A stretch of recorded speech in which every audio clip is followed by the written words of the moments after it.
Baik, Assalamualaikum warahmatullahi wabarakatuh. Perkenalkan, nama saya Yoga Nanda Prasetya dari kelas A dengan NIP 2509106017. Di sini saya akan menjelaskan materi struktur data yaitu bab 9, yaitu graf. Graf merupakan sekumpulan noktah atau simpul di dalam bidang dua dimensi yang dihubungkan oleh sekumpulan garis atau sisi. Graf dapat digunakan untuk merepresentasikan objek-objek diskrit dan hubungan antara objek-objek tersebut. Representasi visual dari graf adalah dengan menyatakan objek sebagai noktah, bulatan, atau titik, atau yang biasa disebut sebagai vertex, sedangkan hubungan antara objek dinyatakan dengan garis atau edge. Nah, di sini merupakan eh, bentuk penulisan atau notasi dari graf, yang dimana suatu graf G itu merupakan himpunan dari simpul atau vertex dan himpunan dari edge atau busur atau sisi. Graf merupakan suatu cabang ilmu yang memiliki banyak terapan. Banyak sekali struktur yang bisa direpresentasikan dengan graf dan banyak masalah yang bisa diselesaikan dengan bantuan graf. Seringkali graf digunakan untuk merepresentasikan suatu jaringan. Misalkan jaringan jalan raya dimodelkan graf dengan kota sebagai simpul atau vertex atau node dan jalan yang menghubungkan setiap kotanya sebagai sisi atau edge yang bobotnya atau weight merupakan panjang dari jalan tersebut.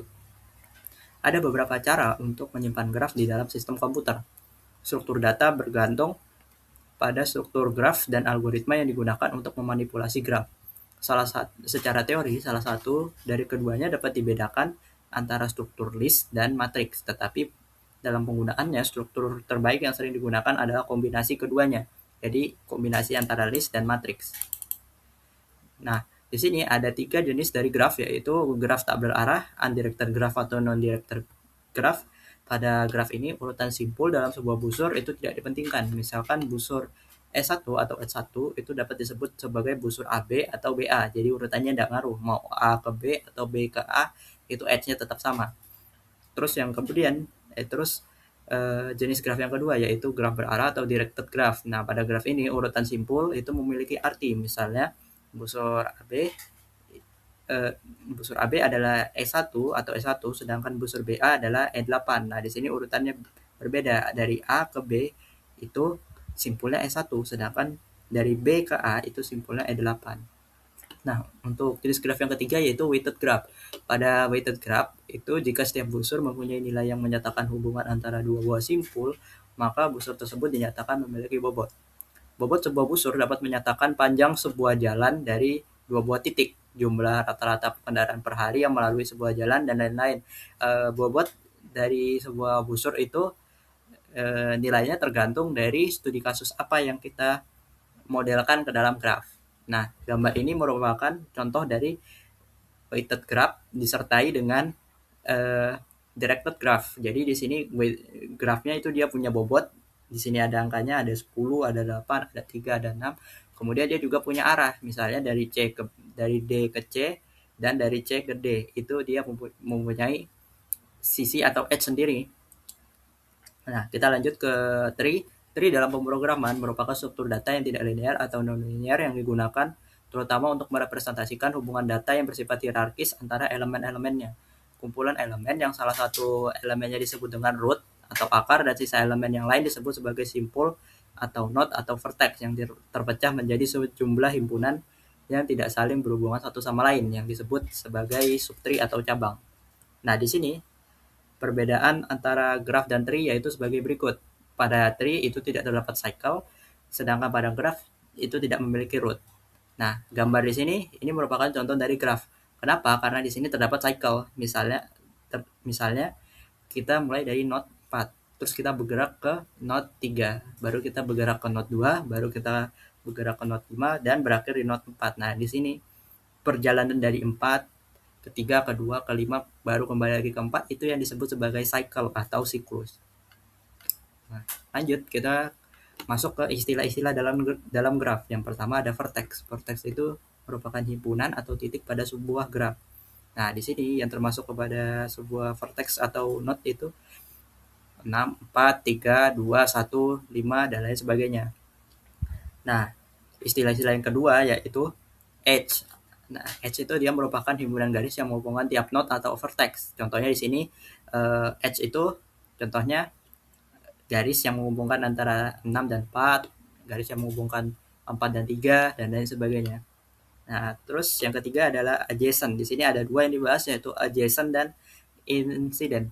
Adjacent itu merupakan dua buah titik, yang dimana dua buah titik tersebut terhubung pada sebuah sisi. Kita ambil contoh di sini, ada sebuah vertex V2 itu dikatakan adjacent dengan V3. Kenapa? Karena dia dihubungkan oleh vertex karena dia dihubungkan oleh sisi atau edge 3. Nah, contoh yang nggak adjacent itu contohnya seperti V1. V1 ini dia adjacent dengan V2, adjacent dengan V3, tapi dia nggak adjacent dengan V4. Kenapa? Karena dia tidak dihubungkan oleh suatu sisi atau edge. Kemudian kita masuk ke insiden. Insiden itu terjadi pada sebuah sisi yang dimana dia menghubungkan antara dua buah simpul atau node atau sisi. Misalkan di sini sebuah simpul E3 itu dikatakan insiden dengan V2 dan V3. Kenapa? Karena garis atau sisinya ini benar-benar berakhir di V2 dan V3. Sedangkan simpul E3 itu dia tidak adjacent dengan V1 dan V4 karena nggak ada garis yang menghubungkan V1 dan V4. H3 ini dia tidak menghubungkan V1 dan V4, maksudnya dari insiden. Terus istilah yang keempat yaitu weight. Weight suatu graf G yang dimana menyimpan himpunan V dan himpunan E disebut sebagai graf berbobot atau weight graph apabila terdapat sebuah fungsi bobot bernilai real W pada himpunan E yang bisa dituliskan sebagai berikut. Fungsi W yang dimana E itu bernilai real, ya, yang dimana E itu bernilai bilangan real. Nilai WE disebut sebagai bobot untuk sisi E, yang dimana E itu merupakan elemen dari bilangan real. Graf tersebut dinyatakan pula sebagai G, yang dimana G memuat himpunan V atau vertex, kemudian memuat himpunan E atau edge, dan memuat fungsi W atau fungsi bobot. Graf berbobot ini dapat menyatakan suatu sistem perhubungan udara di mana V merupakan himpunan kota-kota, E merupakan himpunan penerbangan langsung dari satu kota ke kota lain, W merupakan fungsi bernilai rel pada E yang menyatakan jarak atau ongkos atau waktu. Contoh kedua yaitu suatu sistem jaringan komputer yang dimana V itu merupakan himpunan komputer, jadi node-nya merupakan himpunan komputer-komputer yang ada. E itu merupakan himpunan jalur komunikasi langsung antara dua komputer atau dua node yang ada. Kemudian W itu fungsi bernilai real pada E yang menyatakan jarak, ongkos, atau waktu. Nah, kita lanjut ke istilah selanjutnya yaitu path.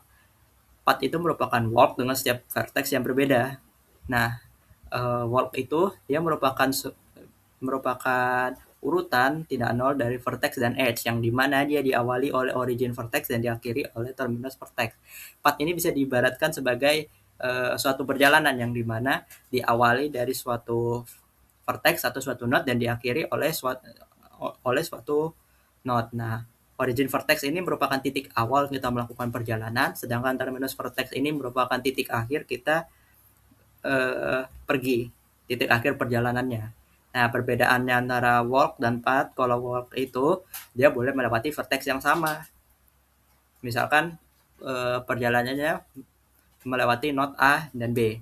Nah, path kalau di walk itu dia boleh melewati A lagi, sedangkan kalau walk cuma boleh melewati vertex sekali. Jadi, kalau misalnya dia sudah lewat vertex A, berarti dia tidak boleh lagi lewat vertex A lagi. Kita lanjut ke istilah yang terakhir yaitu cycle. Cycle itu merupakan lintasan yang berawal dan berakhir pada simpul yang sama. Sudah sama seperti yang sudah saya jelaskan sebelumnya. Nah, kita lanjut ke representasi graf dalam bentuk matriks. Yang pertama itu ada adjacency matrix graf tak berarah. Nah, di sini matriks yang digambarkan pada gambar 1B itu merupakan representasi dalam bentuk adjacency matrix dari graf yang digambarkan pada gambar 1A. Nah, di sini kita punya sebuah graf dan sebuah matriks. Matriks di sini dia melambangkan hubungan antara satu node dengan node yang lain. Di sini bisa kita lihat nilai B itu sama dengan 1. Kenapa? Karena kalau kita lihat di sini B itu dia memiliki edge atau memiliki sisi dengan A. Makanya di sini dituliskan 1. Yang 0 ini berarti dia tidak memiliki edge atau sisi. Beberapa hal yang dapat dilihat atau dapat diterangkan pada adjacency matrix tersebut adalah sebagai berikut. Yang pertama, matrik yang terbentuk merupakan matrik bujur sangkar n kali n, yang dimana n merupakan jumlah simpul yang ada pada graf tersebut. Nah, di sini karena notnya ada 5, berarti matriksnya adalah 5 kali 5. Matrik ini menyatakan hubungan antara simpul satu dengan simpul lainnya. Terus yang kedua, matrik yang terbentuk adalah matrik simetris dengan sumbu simetrisnya merupakan diagonal dari titik kiri atas ke titik kanan bawah. Nah, ini merupakan matrik simetris yang dimana diagonalnya dimulai dari kiri atas dan diakhiri dengan kanan bawah. Kemudian, data yang terdapat dalam baris ataupun kolom dapat menyatakan degree sebuah simpul.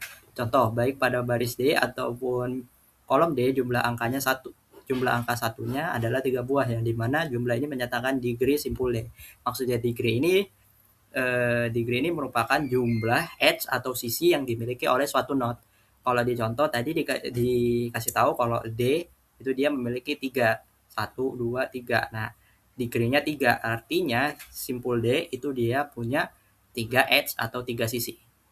Nah, kita lanjut ke adjacency matrix kedua, yaitu adjacency matrix graf berarah. Nah, sekarang ini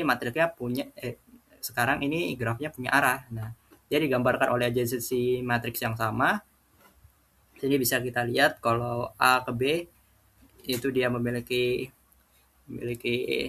sebuah edge atau sebuah sisi, bisa digambarkan di sini nilainya 1. Sedangkan dari B ke A itu nilainya juga 1 karena dia mempunyai arah. Nah, matriks yang digambarkan pada gambar 2B merupakan representasi dalam bentuk adjacency matrix dari graf yang digambarkan pada graf 2A. Beberapa hal yang dapat dilihat atau dapat diterangkan pada adjacency matriks tersebut adalah sebagai berikut. Yang pertama, matriks yang terbentuk merupakan matriks bujur sangkar, sama kayak graf sebelumnya. Sini matriksnya 5 kali 5 juga. Matriks ini menyatakan hubungan antara simpul satu dengan simpul lainnya. Matriks yang terbentuk mungkin simetris, mungkin juga tidak simetris. Kenapa bisa begitu? Karena di sini ada arahnya. Ada node yang punya 2 arah, misalnya ini A ke B, B ke A, atau ada juga node yang cuma punya 1 arah, misalnya ini A ke D, tapi nggak ada edge atau sisi yang dari D ke A. Oleh karena itu dia menyebabkan tidak simetris. Nah, dalam contoh kasus gambar ini matriksnya itu nggak simetris karena nggak semua node itu punya edge atau sisinya yang bolak-balik. Tuh. Kita lanjut. Hal pokok yang dapat dinyatakan oleh matriks ini adalah busur yang keluar dari simpul. Dengan demikian, data yang terdapat dalam suatu baris dapat menyatakan out degree simpul yang bersangkutan. Contoh, jumlah elemen yang nilainya 1 pada baris 3 adalah 3 elemen. Ini menyatakan jumlah out degree elemen simpul B itu 3 buah. Kemudian data yang terdapat dalam suatu kolom dapat menyatakan in degree simpul bersangkutan. Contoh, jumlah elemen yang nilainya 1 pada kolom B adalah 2 elemen. Ini menyatakan in degree simpul B adalah 2 buah.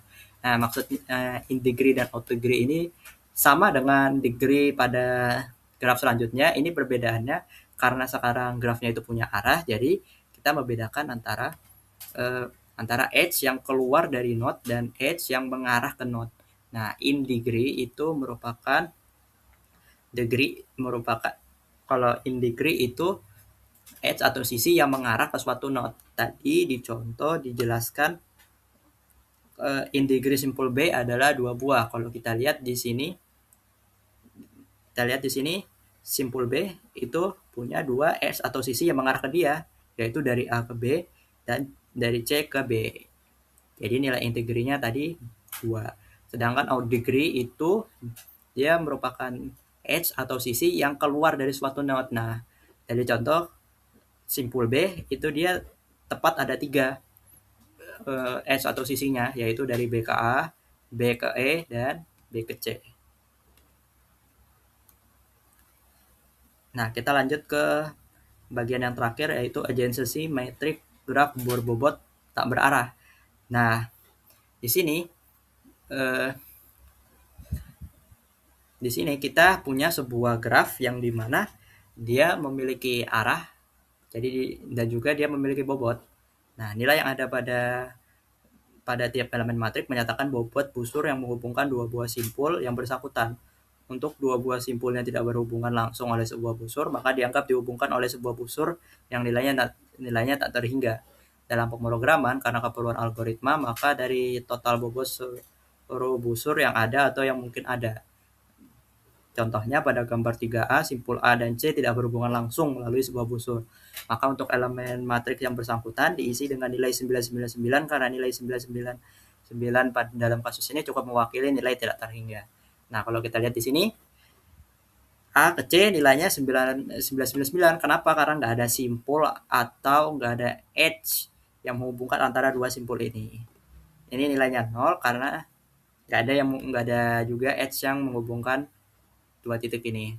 Nah, di sini bisa dilihat kalau nilai dari A ke B itu nilai atau bobotnya 5. Kalau kita lihat lagi nilai atau bobot dari B ke E itu nilainya 12. Jadi di sini dituliskan nilai-nilai atau bobot dari edge atau sisi yang ada pada graf tersebut.